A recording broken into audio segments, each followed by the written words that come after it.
Okay, what's your name? Esther. What age range are you in? I'm 17, 18, 16. Amanda. Sonica. Karis. Lauren. And your ages? 16. 16. 16. I'm Hannah Brooke. I'm Tara. Leanne. And how old are you? 17. Gabrielle. What age are you? 16. My name's Mrs. Goulding. Do you want my first name? Okay, my name's Ruth Goulding. 50 plus. Drive. True Romance. Do you really have a favourite film? The Notebook. Because it's just very soppy and very lovey-dovey, and I love watching stuff like that. I mean, it's not amazing when it comes to in terms of cinematography or writing or any really aspect of the film, but it is a really good romantic comedy because it has all the aspects of a romantic comedy in it. Wolf of Wall Street. Well, it's not comedy, but Why do you like it? I like the business side to it, the storyline. My favourite film is Spooks.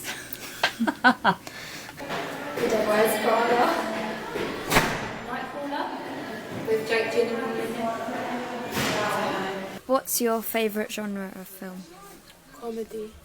Horror, but I like the idea of being scared, but not jump scares, so it doesn't really work, but it works for me. I don't really have a favourite genre, I just like a bunch of different films across the genres. I like films that don't have a plot, because they don't have to think that hard, but they make me think about like my life as a whole. So, plus I like the music of films more than I like the filming. I like the filming of films, I like music. So would you say music's a very important part of film to you? Okay.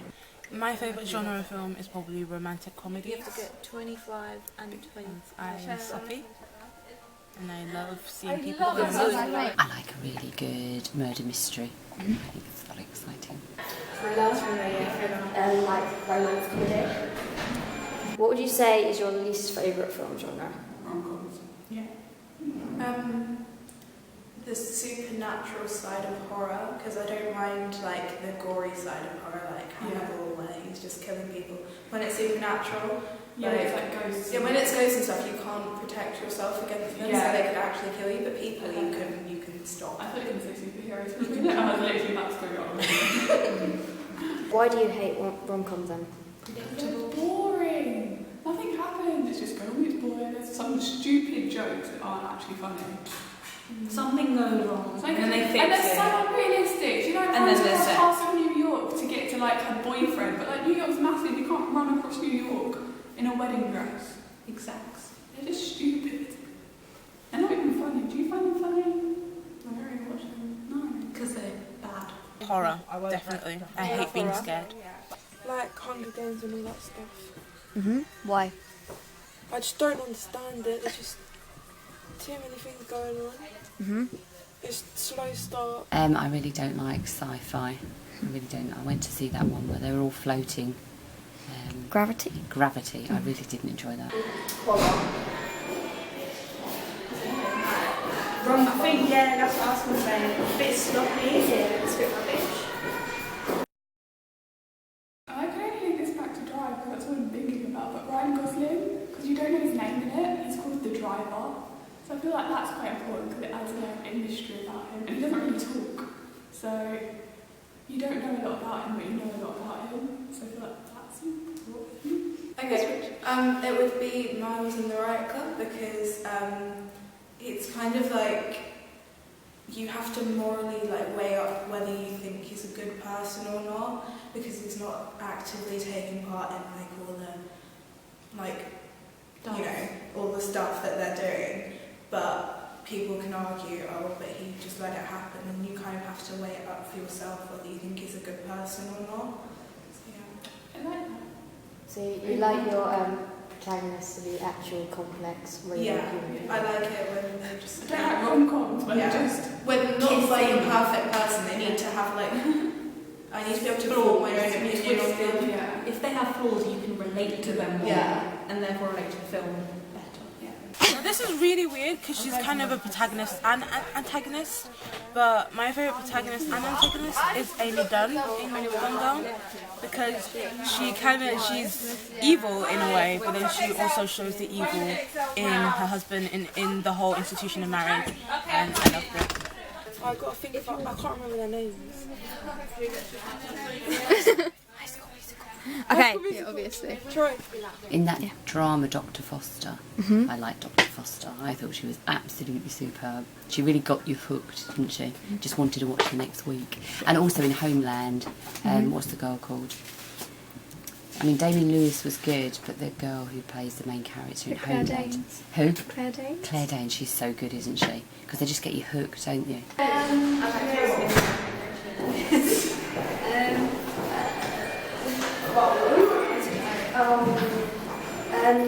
Meryl Streep and Leah. Clarence? No, Alabama. Alabama. Sure enough. She's badass. She's pretty cool. Yeah. Yeah, she doesn't take any. Yeah, like she was willing to die rather than to give that guy the drug money. Yeah, so she's pretty cool because and that's quite an early film as well. That was like mid-90s, so yeah. Also, there's like no kind of like power imbalance between her and Clara. No, they both rely on each other as much as which is kind of unhealthy, but it is unhealthy. So he's more into. She is brilliant. What would you say is your favourite opening to a film? The opening to Spirited Away. I like the opening to that. It looks pretty. I guess I kind of like the opening of the first Hunger Games movie, because if you haven't read the books, like most movies do, it doesn't give away too much, but it still leaves you wondering. It's quite realistic. Yeah, why is she going under a fence with a bow? Like, who does that? Yeah, I like that.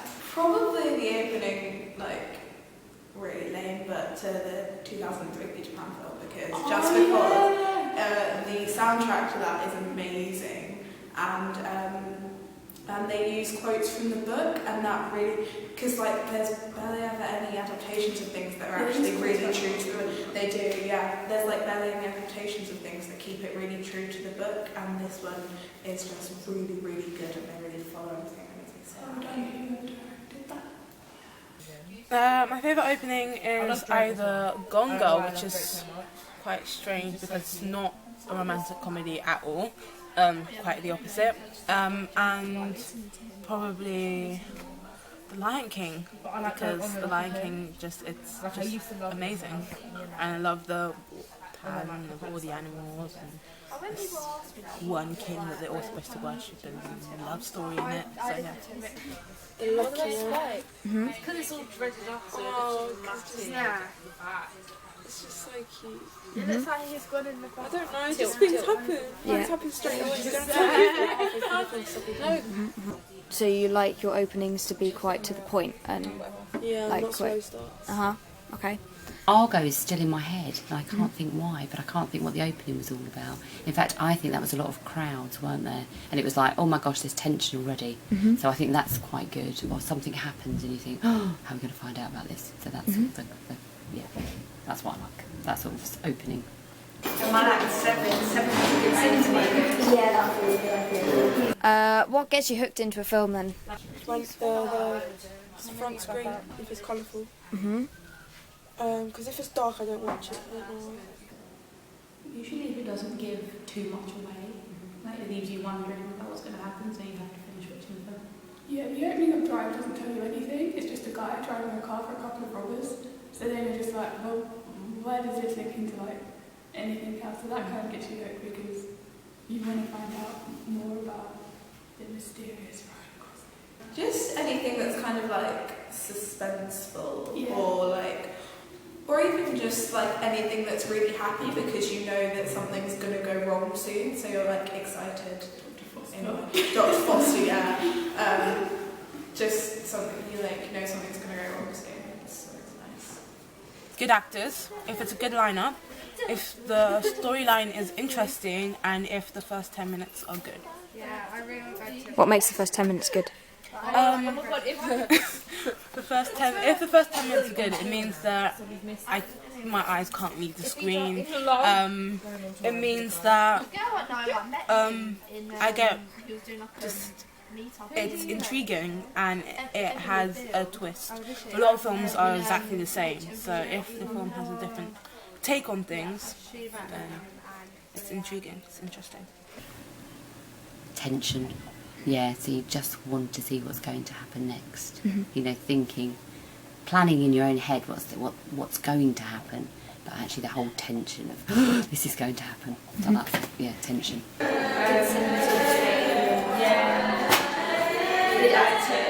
acting. Yeah, like a storyline. Yeah, but not giving too much away, otherwise there's no point watching it. That's a yes.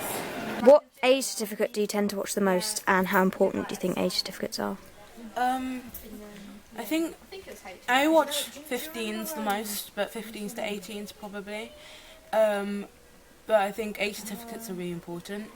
I mean, I think, for example, Deadpool's coming up, and if Deadpool was a 15, then it wouldn't have all the gory, crazy, insane things that actual Deadpool comic books had, so it would kind of devalue the movie. So I think the age certificate is really important, but then it restricts people who really love the movie. They can't really go and see it. Probably 15, I guess. Yeah, 15 and you. In between. The occasional It's 12. blood guts and gore or stupid, isn't it? Yeah, pretty much. Like 15. Do you think that age certificates are important? Yeah, obviously for like younger kids. I'll watch anything, any age. Yeah, I don't really look at that anymore. 12, 15, 12, 15, maybe 18. Quite important. Yeah. But if a child's watching 18, they might get messed up. Traumatised and then yeah. What 3 things do you look for in a film? Good acting. It doesn't have to be a good actor. It doesn't have to be like a well-known actor. As long as it's good acting, a gripping storyline, and phenomenal closing. I love when they play music and it's like all sad and they play music in the background and it gets all really emotional. I like it when I don't like it when there's too many main characters. Yeah, I know it's bad disturbing. When there's loads of money in it. I quite like true things that have actually happened. So if someone says this is a real life, like Argo, this actually happened, then I like that because it's a bit of history. So I suppose I look for that. Dr. Foster wasn't like that, but that was just a different thing. A bit of tension, a bit of sort of drama, and crime. Not crime, but you know, this is going to happen, so I like that sort of thing. What's the third thing? Can't think what else. Just good characters, really. Yeah, solid characters. Actors, a good actor. Like the way it's shot. Yeah, nothing like a little bit of humour sometimes. Yeah, I do that. And finally, what do you like to experience when you watch a film? Laughing. I'm definitely a talker when it comes to a film. I'm someone who talks during the film, so I think I need someone... In a movie I need like talking points, if you know what I mean. I need things to be like after the movie or even during the movie I'm like, wow, that shocked me, I need to speak about that. So yeah.